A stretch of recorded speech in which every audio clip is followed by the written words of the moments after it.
শুনুন রহস্যগুলো। কদিন আগে অভিষেকের ওখানে একটা ক্যাম্প করতে গেছে ডায়মন্ড হারবারে, বলছে পাঞ্জাব ন্যাশনাল ব্যাংকের ক্যাম্প। আসলে কি বলুন তো, ছুপারুস্তম।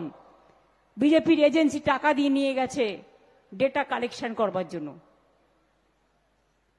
Without state government consent. এরা এইসব করতে পারে না। কোথাও চলে যাচ্ছে একটা অল ইন্ডিয়া কোন একটা ইনস্টিটিউটের নামে দিল্লির, গিয়ে বলছে আপনার বাবার নাম বলুন, মায়ের নাম বলুন, সার্টিফিকেট দেখান, বয়স দেখান। সবাইকে দেবেন না, একমাত্র যারা অফিসিয়াল বিএলও আছে তাদের দেবেন। আর যদি সাধারণ মানুষ, অনেক সময় ধরুন আপনার বাড়ি গেল আপনি নেই, বা আপনার বাড়ির কোনো লোক বাইরে গেছে, হতেই পারে, বা আপনার বাড়ির লোক আপনার যে টাইমে গেল সে অফিসে গেছে, তখন কি তার নামটা বাদ চলে যাবে? সেই জন্য আমরা এলাকা এলাকায় তৃণমূল থেকে হেল্প ডেস্ক করে দিচ্ছি। তাদের সাথে যোগাযোগ করুন, তারা আপনাকে সাহায্য করবে।